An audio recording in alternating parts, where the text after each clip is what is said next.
How's Alva settling in? As soon as she arrived, Alva was eager to study the data in the archive. A particular file soon caught her attention. Information about a machine assistant devoted to keeping living spaces neat and orderly.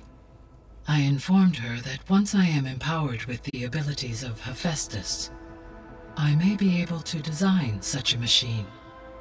I'm sure she'll like that. When I set out to find a way to bring you back, I never thought we'd be here, like this. Among friends. They have all come a long way with their improvised educations. Varl has suggested that one day we might extend this model to more tribal inhabitants, once the biosphere has been stabilized. Yeah, that's not such a bad idea. As long as you're the one running the lessons.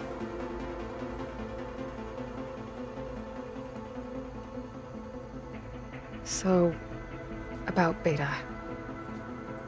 I never really saw the difference between us, until now. She's been through so much. Completely alone. You have both endured many hardships. Different in almost every respect, yet equally remarkable. I like to think of you as two miracles, born of Elizabeth Sobek. 3, then. Let's not forget about you, Gaia. So our plan to capture HEPHAESTUS. Let's go over it again. As you wish. Thanks to Beta's test, we now know that HEPHAESTUS will not respond to your alpha clearance. Which is why I got Ted Farrow's Omega clearance. Correct. While you were gone, Beta constructed the transport rig and pulse generators. When we get to Gemini, I will need to be installed on one of the facility's cores. The second core is for HEPHAESTUS. Using Omega clearance will allow you to trap it. And then you'll be able to absorb it. Not quite. You will need to manually remove HEPHAESTUS's malicious code before the merge. How long will that take? Because the work will be split between you and Beta, it will take approximately 4.5 hours. And during that time, the others will create a distraction for us using the pulse generators, right? Correct. They will each take position at a cauldron door and fire off their device.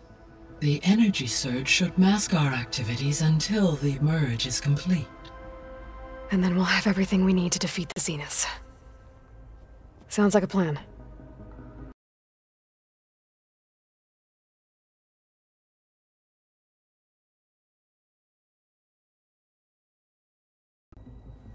So I, found Thebes.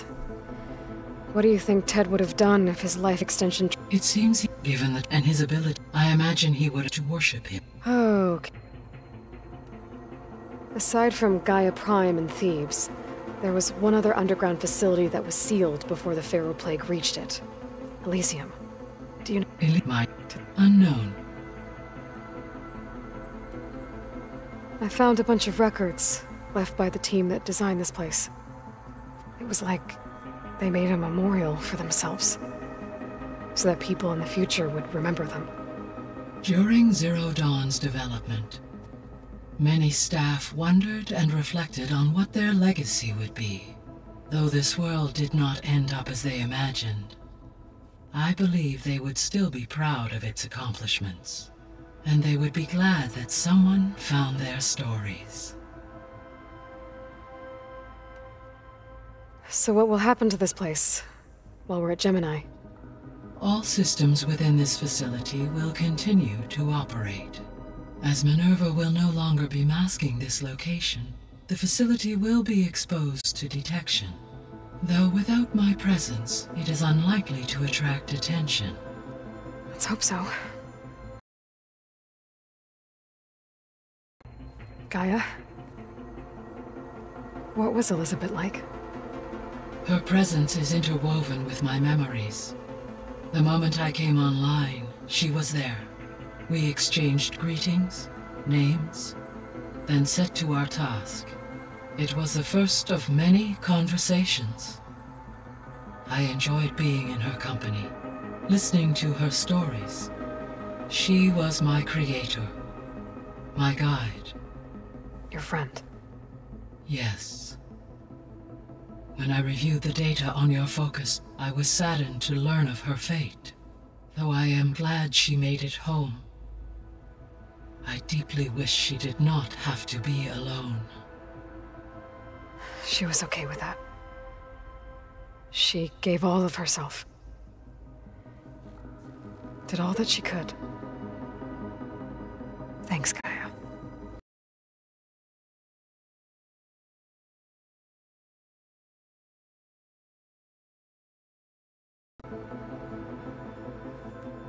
Okay, people.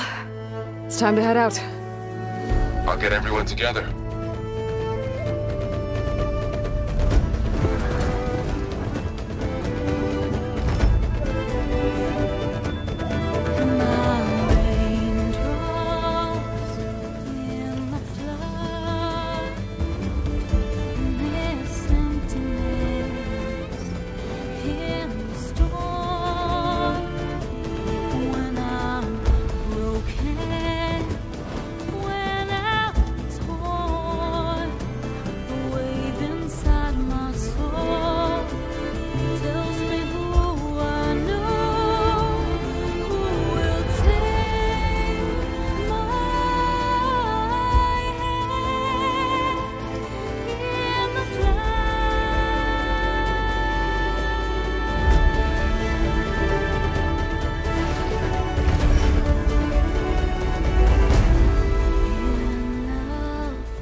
All right, connections in place.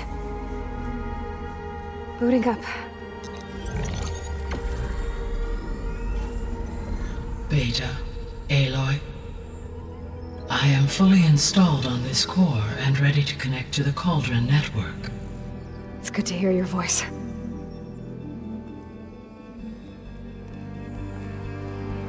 Errand, everyone. Fire your pulses and sound off. I'm at my Cauldron. This thingy, it's blinking. Did I do it right? In position at my Cauldron. My pulse generator is blinking also. That means they're working. I'm in position and mine is too. Mine as well. Okay, radio silence until I give the all clear. Signing off.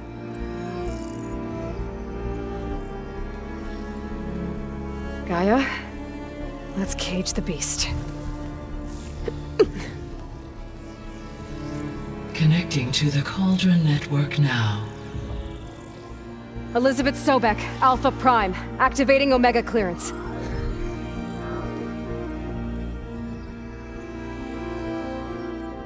Elizabeth Sobek, Alpha Prime, activating Omega clearance. Clearance confirmed. Initiating containment sequence. Critical threat detected. Imperative escape containment. Applying countermeasures. Lock it down! Terminating external connections. It's working! It's got nowhere to go! Capture imminent. Initiating contingency 13F. Wait, what's that? Malware detected. Attempting to compensate. Containment of this floor. It's cracked. Look! Facility activated. Engaging autonomous defenses. Directive neutralize. That means machines are on their way.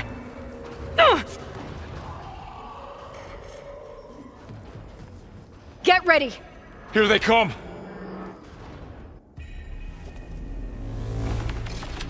They're onto us!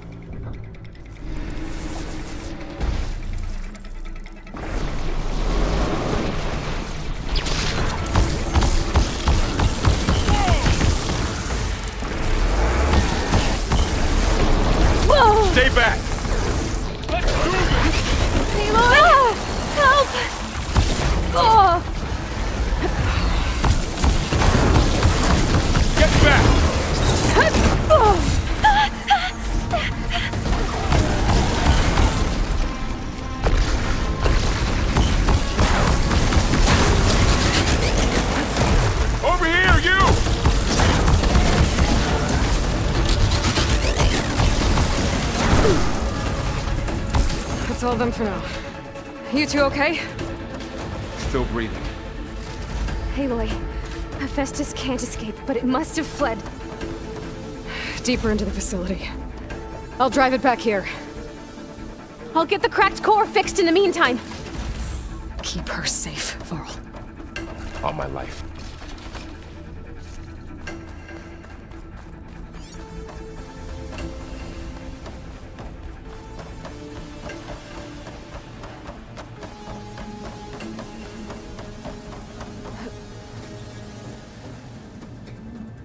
Okay, I gotta chase after Hephaestus.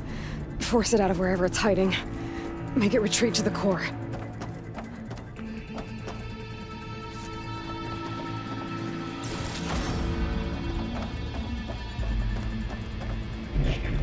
Deactivate connection node 183. No, you don't, Hephaestus! I'll find another way over.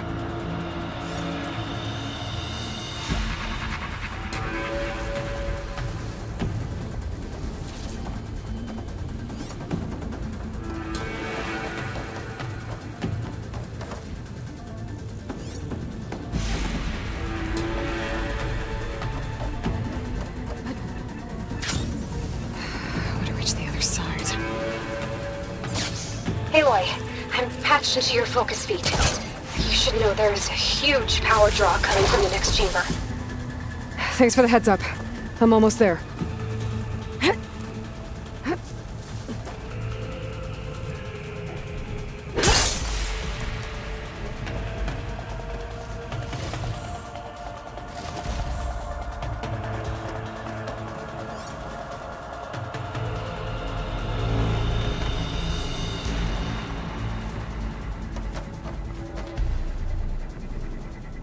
Some kind of production chamber. Hephaestus is up to something, all right?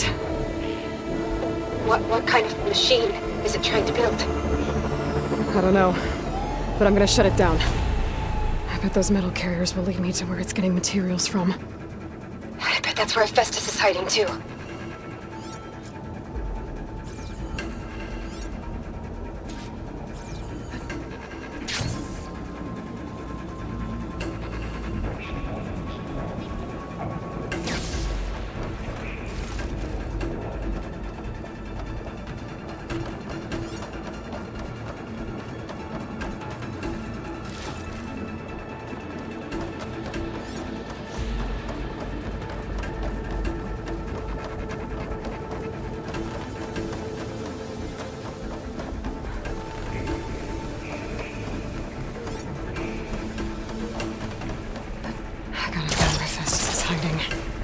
Looks like there are a couple of ways I could go.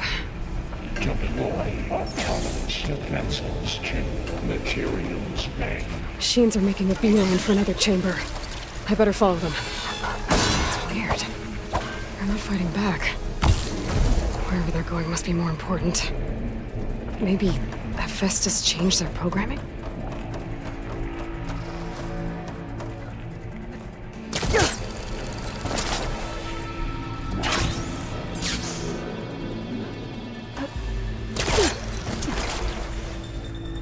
Aloy, I've managed to rewire most of the components in the core, but the energy processor's cracked. Without a way to fabricate another, there's no way I can fix it. Okay, let me think. What if you bypass the processor? Connect it to the power node. I think that could work. I think it could. I might be able to catch a ride on the rail. Go over the shield. I gotta find a way past this shield.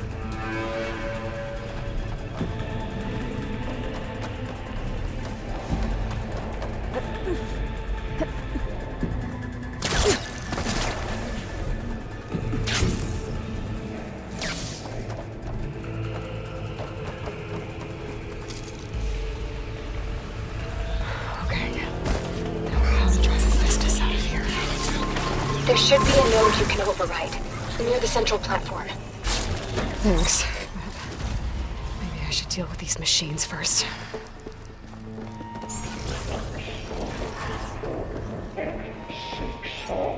Machine's weak to purge water.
telemeters and six defenses. Intruder, your coming is at hand. Oh, great. More machines on the way. Beta! Hephaestus has locked me out of the node. Any ideas? I'll see what I can do.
Got them all.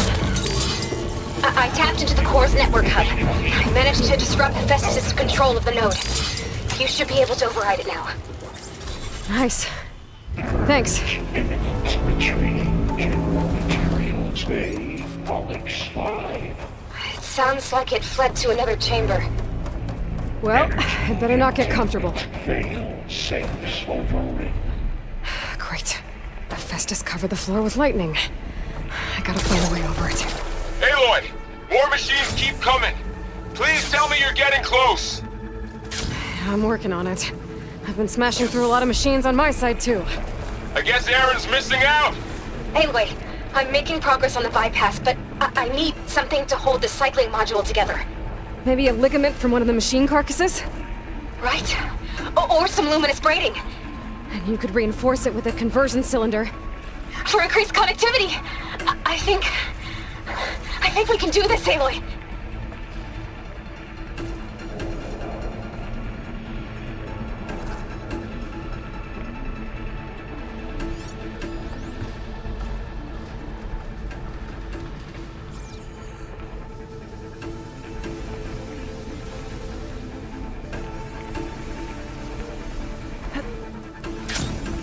There has to be a way to get past this shield.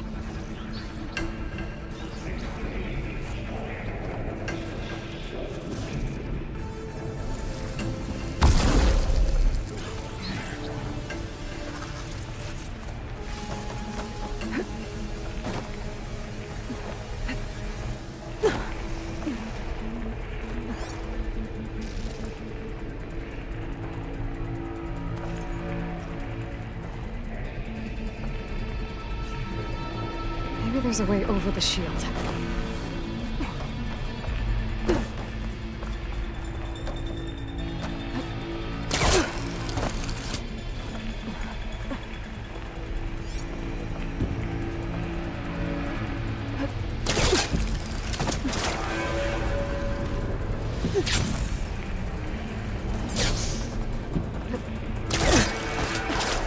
Should be able to catch a ride on one of those metal carriers.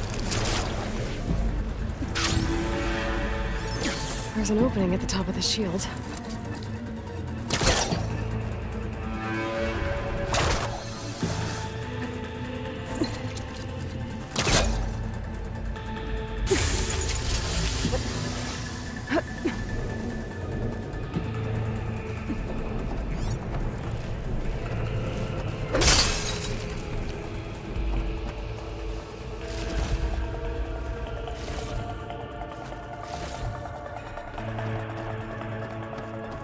I can get into that chamber if I go over the shield.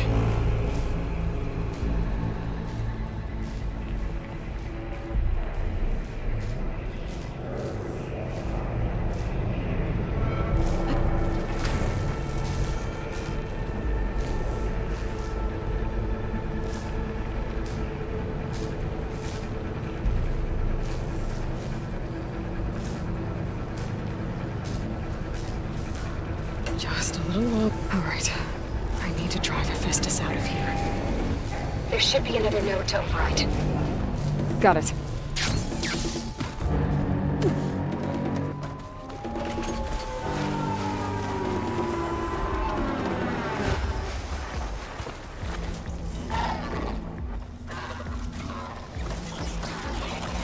They caught on.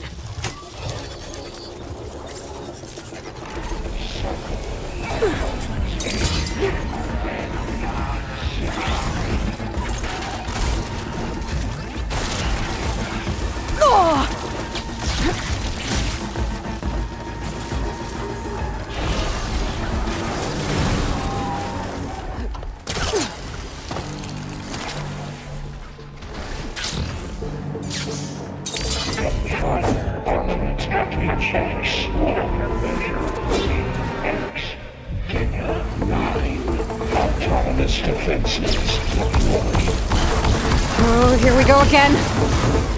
Oh, that doesn't sound good. I'll try to get your access back.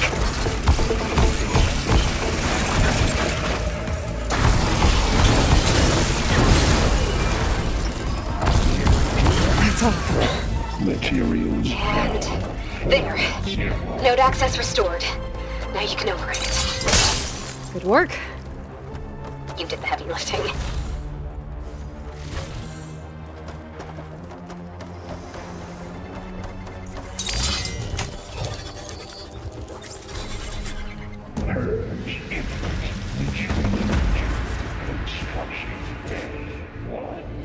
Okay. Hephaestus is running out of places to hide. Aloy? I just registered a huge energy surge back in the production chamber. Something big is happening. Here too. Everything's glowing. The machine Hephaestus was building. It must have finished it. Well, it's powerful, whatever it is.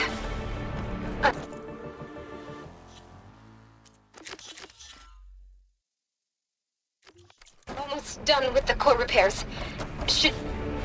Should we come to you? Maybe I could distract the machine if... No, Beta. Just stay where you are, okay? Handling the machine's my job. Okay. Be safe.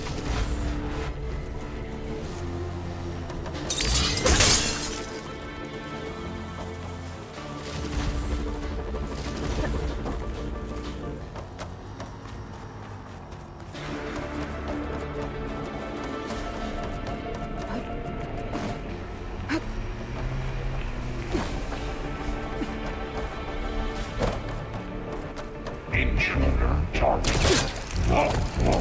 That's captured, repaired, Cauldron Tower. Infiltrated Cauldron.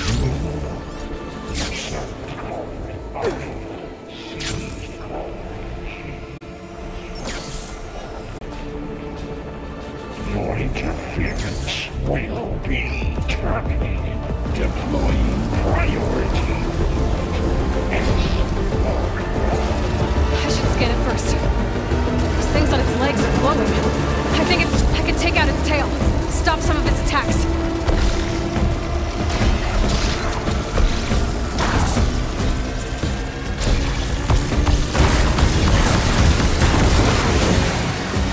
Finish charging.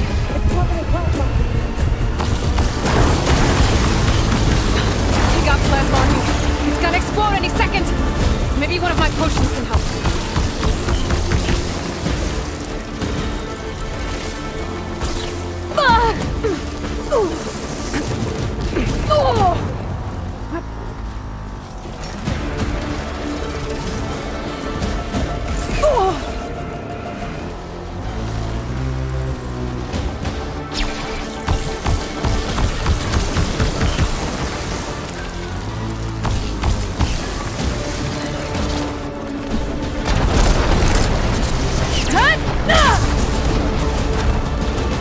It's done. You did it! There should be one more node to override. Good. Stand by. I'm sending Hephaestus back to you.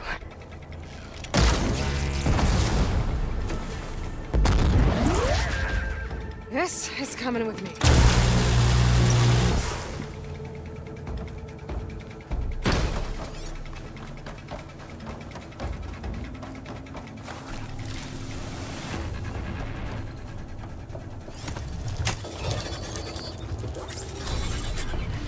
No more hiding, Hephaestus! Retreat. The city core. Got it! Hephaestus is back in the core! Make sure it stays there. I'm heading back. And then we can start the merge. Because of you, Beta. I'm glad you came along. And you, Varl. We couldn't have done any of this without you. Right back at you, Aloy.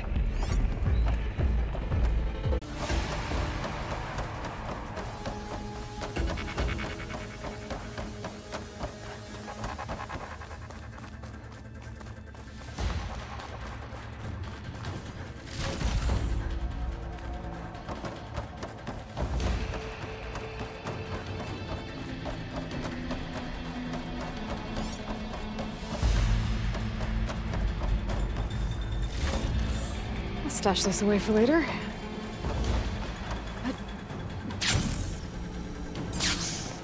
Hey, Aloy. The bypass is done. The core is stable. Hephaestus is 100% contained. Now we better get started with the merge. It's all set up. Gaia, establish the link, please. Done.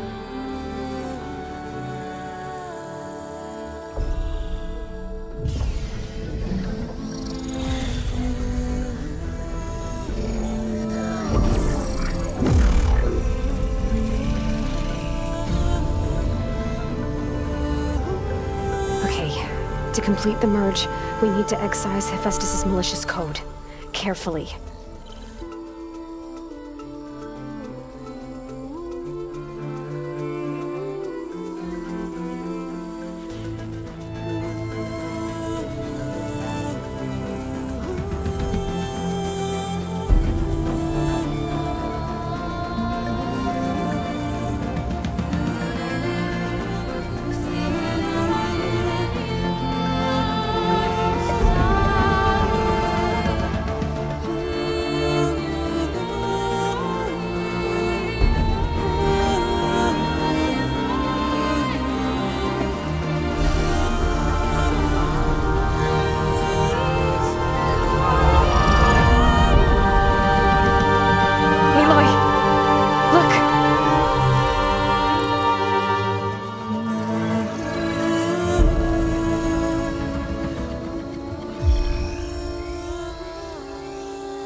Redundant copy. You've cost us quite a lot of time.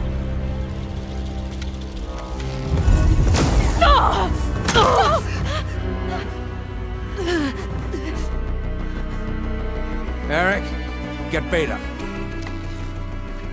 And squash that bug while you're at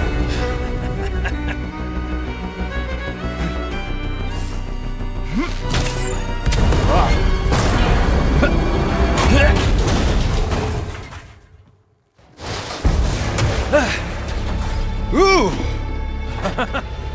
Get behind me.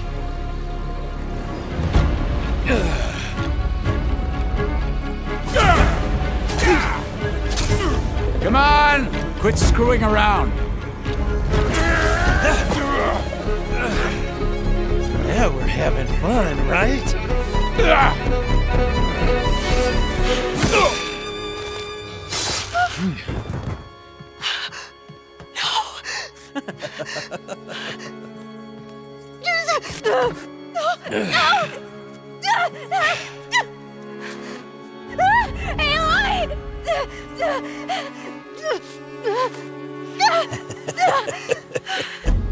Finally. Tilda, get Gaia and Hephaestus ready for transport. Tilda! I failed. Hush. All is not lost. Tilda! What the hell are you doing? Stop her! I can't even see her!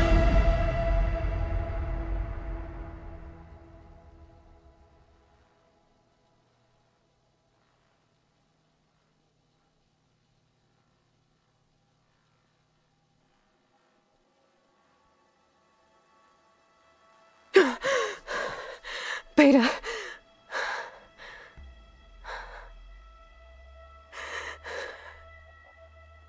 Varl.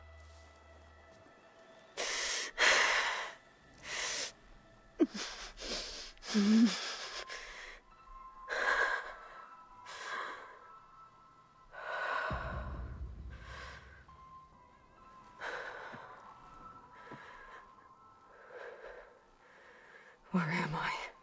Ah, you're awake. You took quite a hit when Gerard attacked you. I imagine you must still be in a great deal of pain.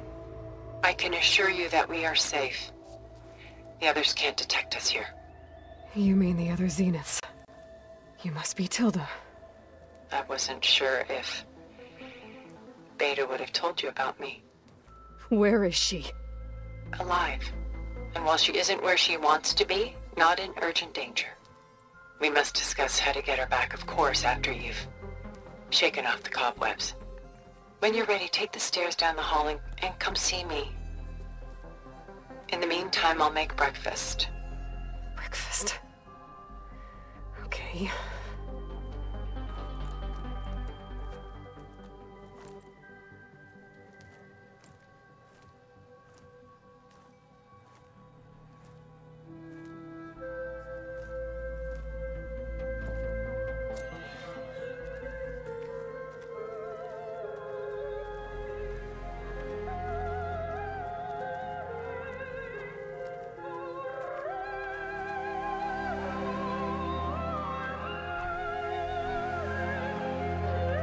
What is this? Just a few favorites from my collection. Rescued and stored here just before I went off-world. Take a look, if you like. I'm curious to hear your impressions. My friend is dead. Beta and Gaia are gone, and you want me to look at old paintings? Don't be so quick to dismiss the comfort we can find in art, or the insight we might gain.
My favorite pairing.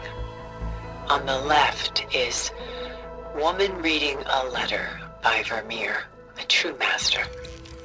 And on the right is a forgery, Woman Reading Music, which fooled experts into believing it was a priceless original. Early in my career, I became fascinated with such deceptions. Eventually, I developed scanning software that could detect fakes with unparalleled accuracy. Is that how you made enough money to buy your way onto the Odyssey? Oh no. I made my real fortune later.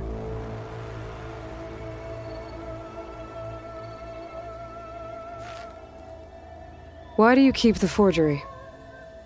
I've always enjoyed studying the two side by side. Both painters capture light, color, and perspective. But what makes one a masterpiece and the other simply an imitation? The forgery looks sharper. Good eye.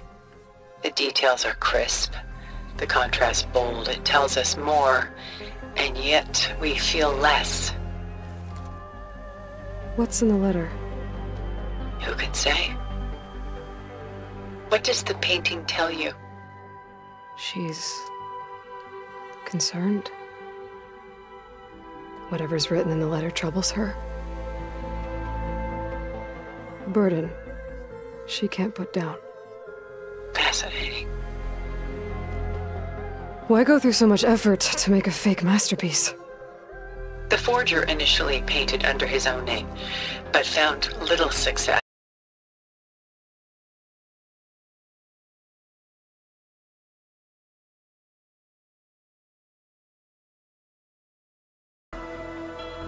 Though circumstance keeps them apart.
Aren't Selene and Endymion cold? Perhaps we should move on to another piece. Shall we move on?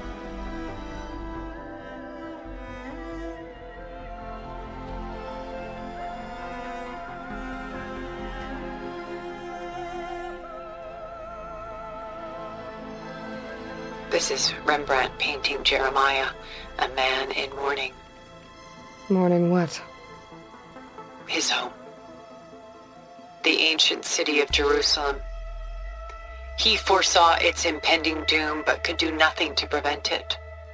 So instead, he saved its treasures from destruction, just as I saved these works. You could say we're kindred spirits. About Jeremiah.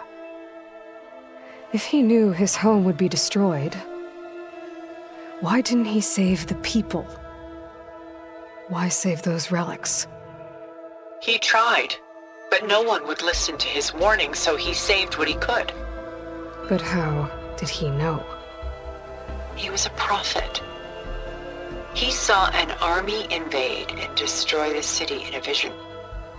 So it's more like he calculated which side would win a battle.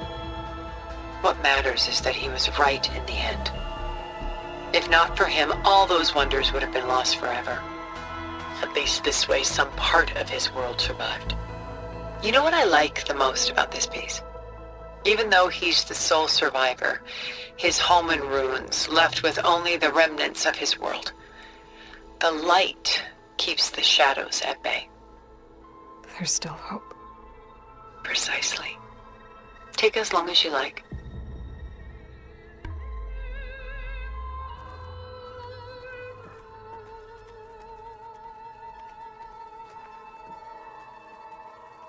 A portrait of the painter, Rembrandt's son Titus, depicted in the habit of a monk. I don't get it. Why would someone like you, with infinite resources, care about this painting of a boy in a hood? It's not the image itself, but the feeling it conveys. The face is bright and defined. but his eyes are downcast, heavy with misfortune. And the background seems to swallow all light. The painting is infused with a sense of loss. I guess I understand how the painter feels. Works of art such as these can often cause us to look inwards at our own lives. I'm sorry about your friend. Had I been able to intervene, I would have. But the risk of losing you as well was too great. Everything went by in a blur. I couldn't get to him. You know, long before holograms and focus recordings, people relied on art to memorialize their loved ones. Because of works like this painting, their lives are immortalized. Rembrandt had 4 children by his wife. All but Titus died shortly after she gave birth to them. She passed not long after that. Titus became the only family Rembrandt had. Which is why he painted him this way. Indeed. Then tragedy struck again. Disease claimed Titus at 26. It's almost as if Rembrandt painted the future, closing in on him. Rembrandt actually painted several portraits of Titus, but this one has always been my favorite. It's honest. What do you mean? In others, Titus was portrayed in brighter, livelier states, but here, Rembrandt allows himself to express his true feelings. Sorrow, fear, hope, love. Laid bare on canvas for all time. I see this one resonates deeply with you.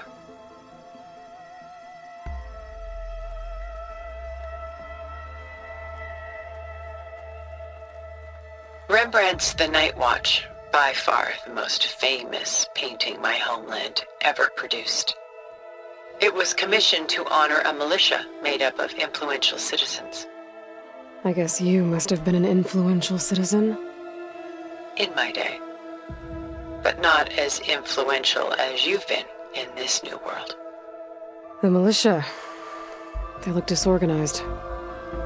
Where others painted such scenes in a stiff and stationary manner, Rembrandt chose to show them in action, preparing to march. He wanted them to feel alive. You can almost hear the commotion. Who's the girl in the painting? She's a strange one, isn't she?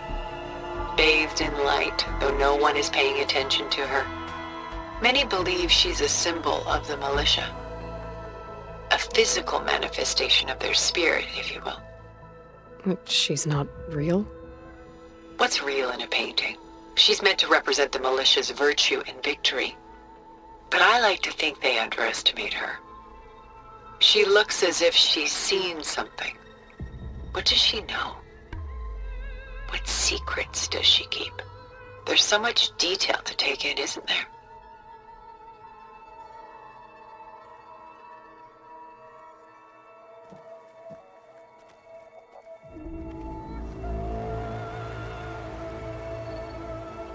The Gust, by Willem van de Velde, the most famous of his many maritime paintings.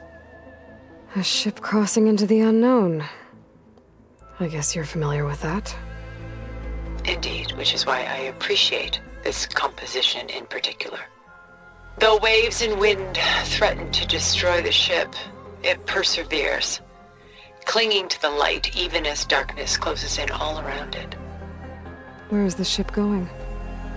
To a faraway land, most likely. My ancestors used ships like these to explore the world, sometimes at great cost. What were they looking for? Anything of value.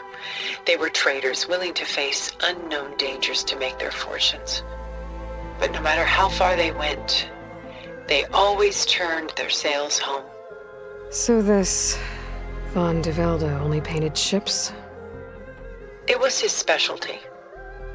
Following in the footsteps of his father, Willem the Elder.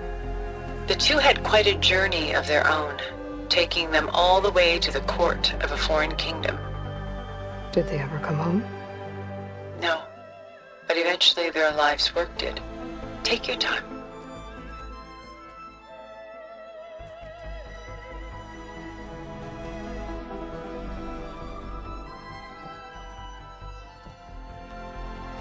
stunning, isn't it? Paintings weren't the only masterpieces of my people's golden age. This is Von Vianen's leaded ewer, molded from a single sheet of silver. What was it for? How like Elizabeth you are. Function over form. Its practical purpose was less important than its meaning. Von Vianen created it in honor of his late brother, who himself was a famous silversmith. A memorial? Yes. Such beauty from sorrow. If this ewer was a memorial, how did you end up with it? As the Pharaoh swarm closed in, my homeland's greatest museum gave it to me, along with many other works, in the hope that I could preserve them. A masterpiece like this was too important to lose to history. I even considered bringing it with me off-world to ensure its safety. Why didn't you? I took a calculated risk. This vault seemed more secure than the unknowns of space. Besides, I thought someday I might return. A long life, after all, has its advantages. Now, lo and behold, here I am. Exquisite, isn't it?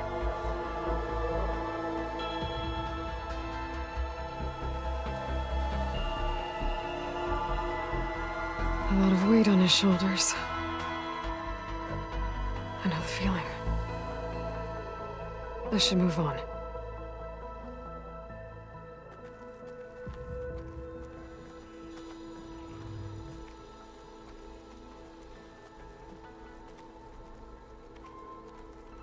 She's pulling out her own hair. Out of madness, out of grief. It's hard to watch her suffer. I should move on.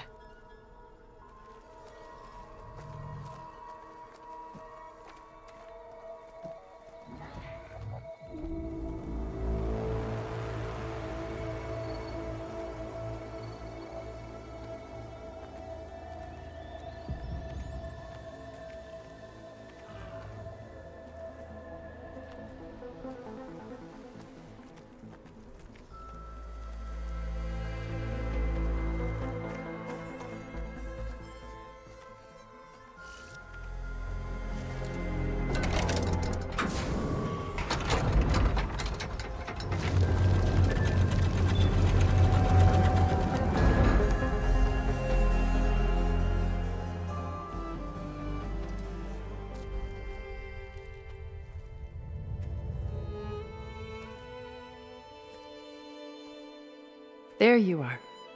Feeling better? How did you find us? At the Cauldron? And what did you do to everyone right before I passed out? All business, I see. Well, suffice it to say we were keeping a very close eye on HEPHAESTUS, knowing we would need it at some point. Your ruse didn't fool us, and as for my little trick, it was an overload of the senses, accompanied by an energy discharge. Gerard and Eric were only momentarily disoriented due to their shields, but it rendered you unconscious while I got you out. Perhaps some breakfast might steady you a bit?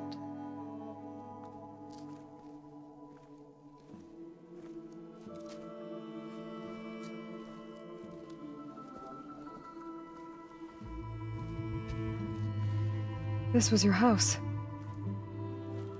The one you recreated for Beta, in the data channel you shared. How perceptive of you. Please, this way. After everything your people have done, you think I'm just gonna sit down and have a chat with you? They're not my people. They never were, and especially not now. You shot off into space with them. And lived with them for 1,000 years before coming back. So what made you suddenly turn on them? Quite simply, this. My old focus. You repaired it? But that means you've seen... incredible things. What you've accomplished in 2 decades of life.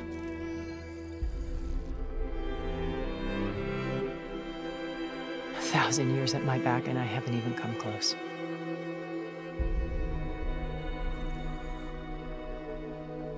I'm sorry if I invaded your privacy, but I had to. In order to understand, to be enlightened. You truly are Elizabeth's blood. With her drive, her sense of mission, her integrity.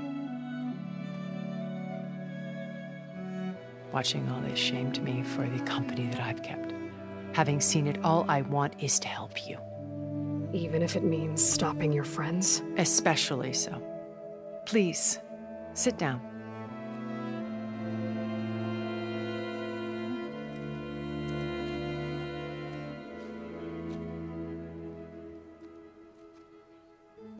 There. That's better. Now, we must recover Beta and Gaia at all costs. By now, you must know that Gerard intends to use Gaia to reboot the Earth's biosphere. Remaking this world to specifications that would only suit us immortals. This process will kill every living thing on the planet. He calls it a clean install.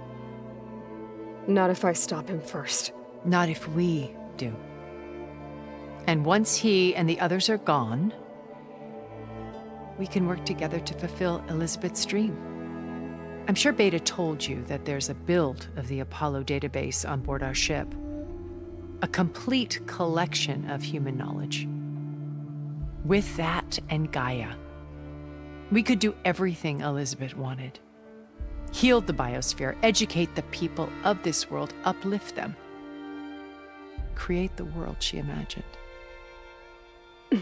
Let's not get ahead of ourselves. From what I've seen, your friends are invincible. I do wish you would stop calling them my friends. And they're not invincible. In fact, a friend of yours has found a way to defeat them. Silence. Oh, he's been a busy bee, building an army powerful enough to crash through Gerard's precious base. Yeah. Regala and her rebels. Even now, she's preparing a final march on the Tenakth capital. When she wins, she'll have the entire tribe under her control. Hundreds of warriors and machines to throw at the base. She's been duped. They'll all perish, of course. But it should be enough to break Gerard's defenses and allow Silence to kill him. Along with all the others. Using the new weapon he's developed. Yes, he's found a way to circumvent our shields. Truly an exceptional man. He's planned for everything. Except you and me. You see, while his army is battering down Gerard's doors, you and I will sneak in through a back way. One that only I know about. While Silence and my friends are busy battling each other, we'll take back Beta and Gaia. I told you I want to help you. I mean it.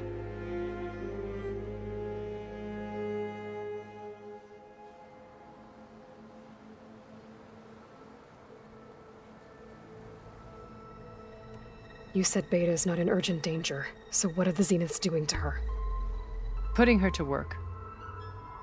Merging HEPHAESTUS with Gaia. A difficult, time-consuming task, as I'm sure you know. They will compel her if need be, but her life is not in danger. She's the only one who can do it. Because you people made her to be nothing but a tool. Gerard's idea, not mine. They always viewed me with suspicion when I attempted any form of kindness towards her. That's why I created the data channel. A virtual place where we could speak in peace. So this channel you shared with Beta, none of the other Zeniths ever found out about it? Gerard believes he's the most cunning of all of us. Even after 1,000 years, he still can't imagine that I would outwit him.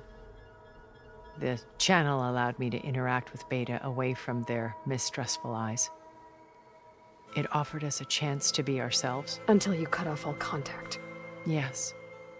Though it pained me. I was worried that our meetings would do her more harm than good. Well, she felt like you tossed her aside. I was afraid the others would find out and punish her. She may not have had the comforts of friendship anymore, but at least I ensured she was safe. I know it seems harsh, but you must believe that her well-being has always been paramount to me.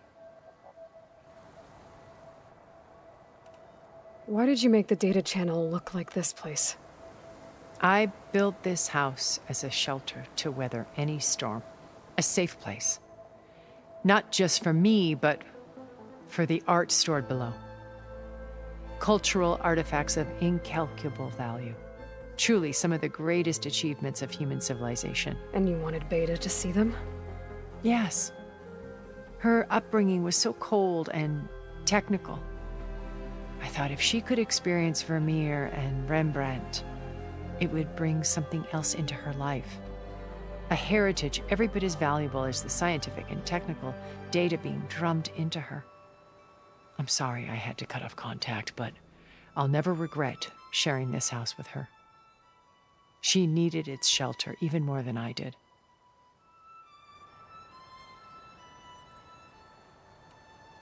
My old focus.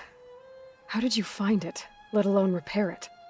When we encountered you at the Hades Proving Lab, Gerard saw you as a redundancy. I knew better. You were a revelation.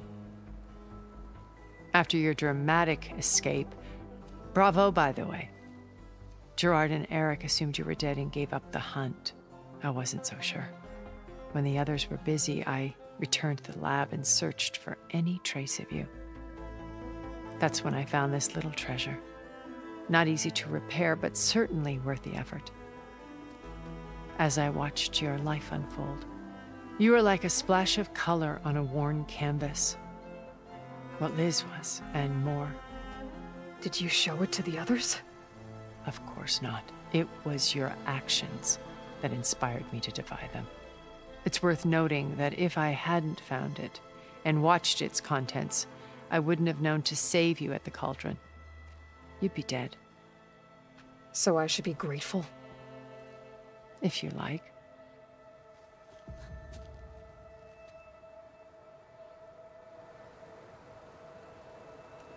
So you know all about me. What about you? What would you like to know? Well, start with your life on Earth. When I was 8, terrorists flooded my home city. Thousands drowned, my parents included. I was one of the few who survived. My guardian sent me to boarding school. Among my peers, I was the strange girl, the orphan to be avoided. All because of circumstances beyond my control. Oh. So we're a lot alike, huh? Aren't we? You were an outcast. But you didn't let that stop you from getting what you needed. Neither did I. I climbed my way out of desolation and used my wits to build a fortune. First, from the technical analysis of art and the detection of forgeries. Profitable expertise in those days. But as it turned out, the software I developed was even more useful for counterintelligence. From there, it was only a short step to gathering extremely valuable intelligence on my own. You were a spy? More like a service one could turn to for information. I had to remain anonymous, of course, to protect my privacy. But despite that anonymity, Far Zenith inevitably sought me out.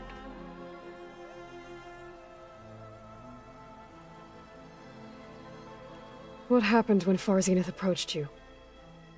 They painted an irresistible vision of humanity's future. One where we need not fear illness or death, where we explored the furthest reaches of the stars and thrived. It was only later that I realized that they only intended to bequeath this future to the rich and powerful. By the time I finally figured it out, the walls were closing in, Pharaoh's machines were devouring the earth. So I accepted Far Zenith's invitation to a berth on the Odyssey. I wanted Liz to come, but she had nobler plans, as you well know.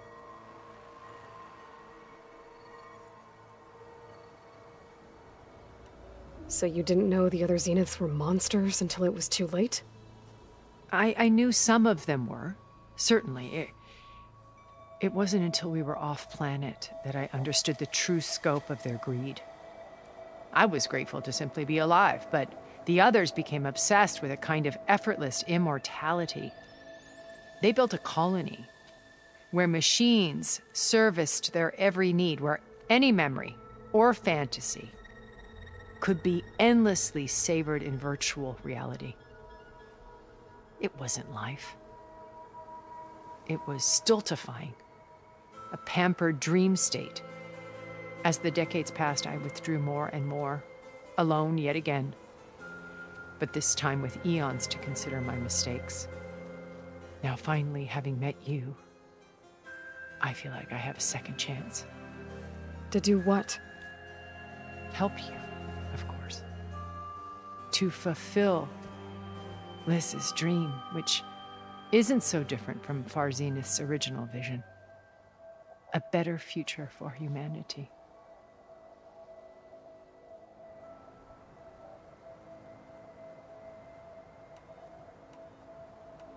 Beta told me your colony was destroyed. That you came back to Earth because you had nowhere else to go. It's true. After we reached our destination, a planet in the Sirius star system, we spent decades building a new home. The physical constraints of Earth, the boundaries of mortality, gone. To think of what we could have done with it. It might have been a utopia. Instead, we stagnated, absorbed in effortless comforts and virtual realities.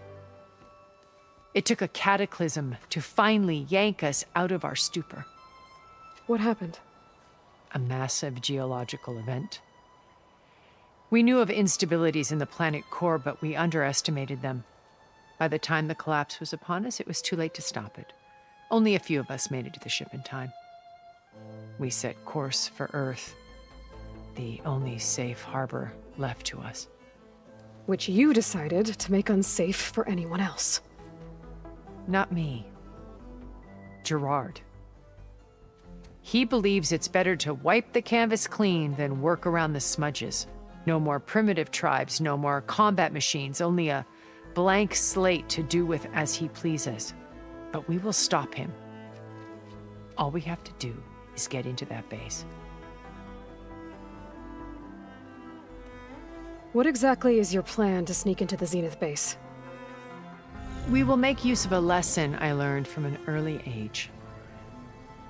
Always know your exits. In this case, a place where Gerard's new construction meets the ancient foundation, a passage that only I can access. When Silence flings his army at the base, we will enter through this back door, bypassing most of the fighting. The distraction will provide us with a window in which to rescue Beta and Gaia. Once we're inside the base, where will we find Beta and Gaia?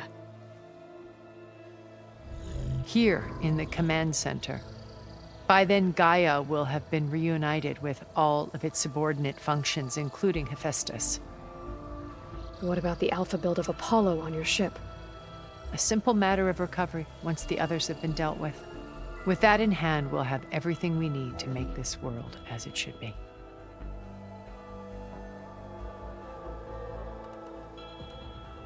How do you know about Silence's plan? He isn't the only one adept at spyware. You hacked his focus?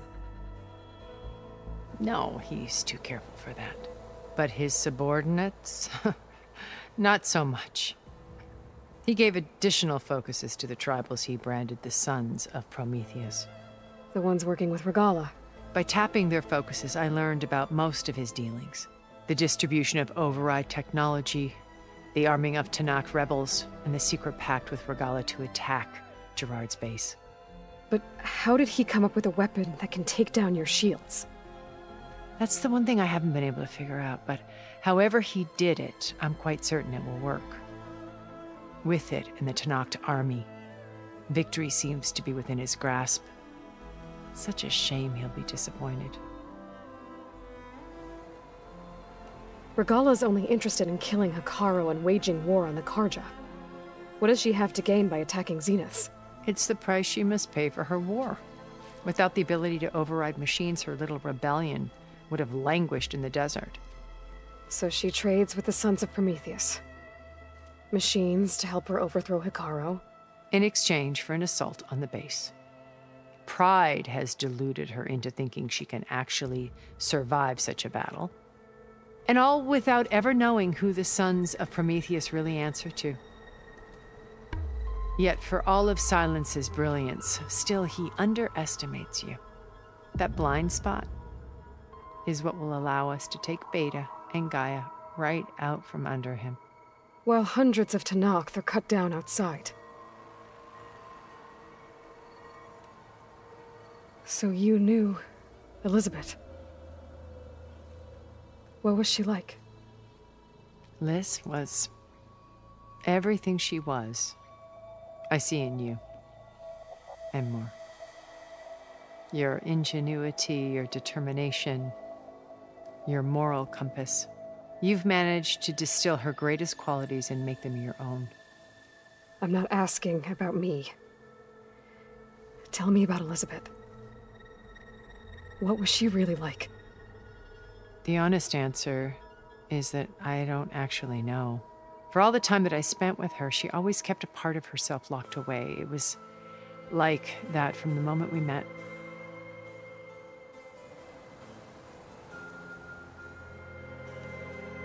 So when you met Elizabeth, she was what? Distant? Aloof? Not aloof. Not exactly. It was a summit in Paris about machine learning, a touchy subject in those days, because regulatory authorities were just starting to clamp down on AIs. Liz gave the keynote address. She had already achieved great renown for her work in automated environmental reclamation. But in her address, she was just starting to imagine the next step, an AI-driven system that wouldn't just act on its programming, but actually take responsibility for its sphere of influence. To care about life, not just follow orders. Revolutionary stuff. I was fascinated, and I wanted to meet her for a long time. I watched her after her talk. She had spoken with such moral authority, such empathy. But after that, she retreated. I could tell she felt uncomfortable with all of her admirers. It was as if giving the talk had cost her something. I didn't want to be a pest, so I planned my approach carefully. So how did you finally approach Elizabeth after her talk? I picked the right moment. The morning of the next day, right as she came back to the conference, she had just had her coffee. She was fresh, rested. It was like she had braced herself for the onslaught of colleagues. I asked if I could walk with her, then put forth a question about her talk that I thought was intelligent. Her answer made me realize it wasn't, but she was very welcoming. Almost as if we were previously acquainted. It was only halfway through the conversation that I realized she knew exactly who I was. It was quite a shock to me. My business was trafficking in secrets, and I took great pains to protect my anonymity. So that was Liz, perpetually one step ahead. I came to view our meeting as a metaphor for our friendship. She always seemed to know me far better than I knew her. I guess I know the feeling.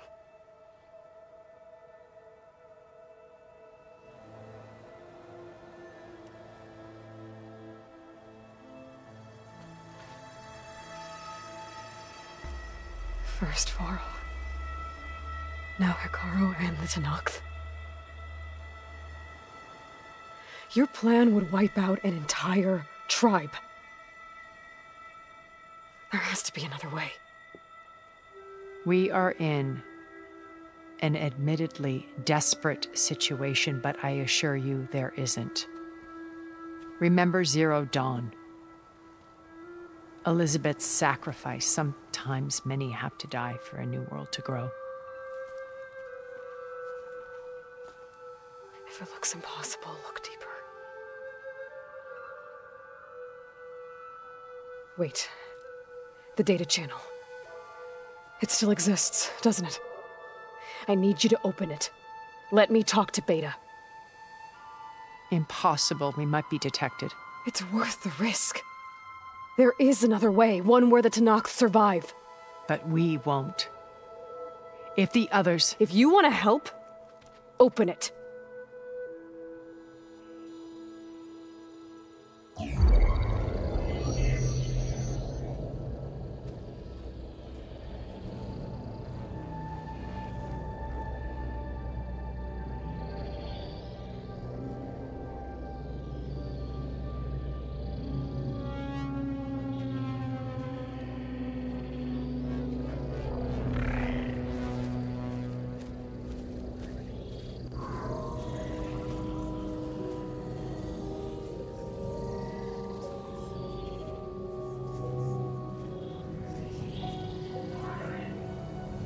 What are they doing to her?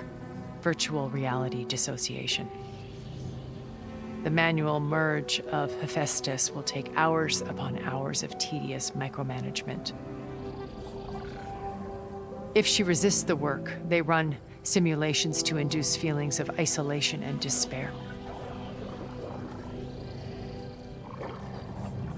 Beta, can you hear me? You're alive. They're watching me. I can't hold up this extra projection for long. You should have killed me. No. No, look at me. I'm coming for you. I promise, okay? I just need you to hold out a little while longer and work on the merge.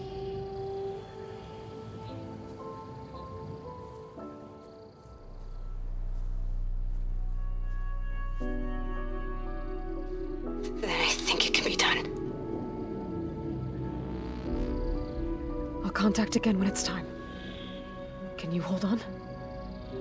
As long as I know you're coming for me, I can endure anything.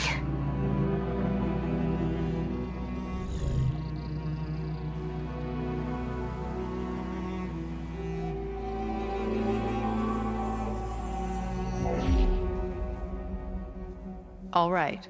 I did as you asked. Now I think you need to tell me what you're planning. I'm going to take Sylens' army away. I don't need it. Only the weapon he made to penetrate your shields. And how do you propose to get it? Ask him nicely? Without Regala and her rebels, he won't have a choice. We'll be his only option. Only option for what? What did you tell her? That is between me and my sister. Will be Sylens' only option for crashing that base. I'll tell you the rest later. But first, there are a couple of things I have to do. Oh. And what are those? Lay my friend to rest. And then I'm going to use the override that Beta gave me at Gemini to put an end to Regala's rebellion. From the air.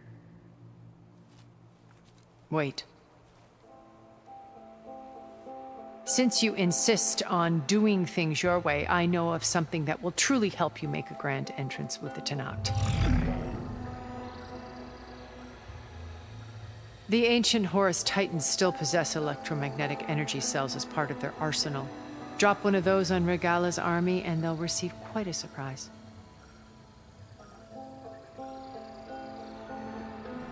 So go, do what you must. I'll come to your base if you manage to bring Sylens to the table. Not if. When.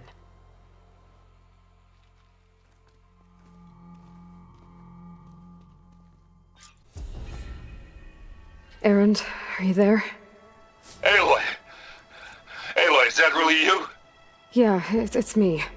Where's everyone else? We're all...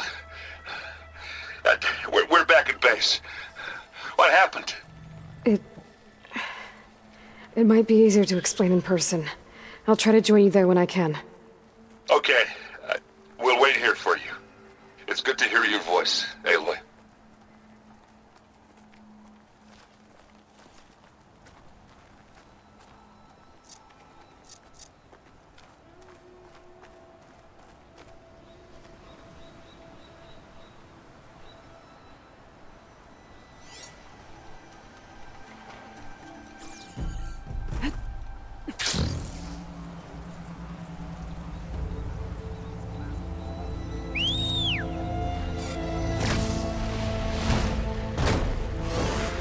Just to let you know, I'm now patched into your focus network. Great. I take it the other Zeniths can't hear us? Of course not. And they don't know about your base either, in case you were wondering. I've sent you data on the Horus energy cells you can use against Regala's forces. Reach out to me when you're ready to acquire one. Understood.